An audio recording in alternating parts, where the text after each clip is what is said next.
Old things often hold sentimental value, especially for nostalgic people who find it hard to let go. This old hammer, though rusted and worn beyond use, is too meaningful to simply discard.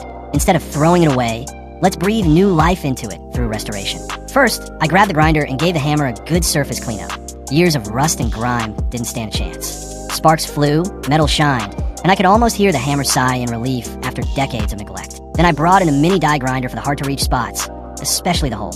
After all the effort, the hammer is finally starting to look like a proper tool again. Next, I used sandpaper to smooth out the stubborn rough spots that had clearly been hanging on since the Stone Age. Then came the cotton buffing wheel.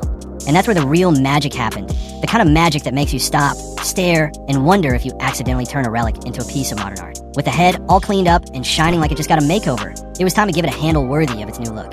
I grabbed a solid piece of hardwood, something tough enough to take a beating, but still nice to hold. After a bit of cutting, shaping, and sanding, and a lot of sawdust in my hair, the handle started to take form. I made sure it fit snugly into the hammer head. No wobbles allowed. I tapped it in nice and firm, tested the grip, and gave it a few pretend swings just to feel the balance. Solid as a rock. It finally felt like a proper tool again, ready to get back to work after its long retirement. Probably spent rusting in a forgotten drawer, dreaming of nails it never got to meet. A bit of linseed oil brought out the grain, and suddenly, the old hammer had a fresh grip and a whole new attitude. From rust bucket to workshop legend, this hammer hasn't just been restored, it's been reborn.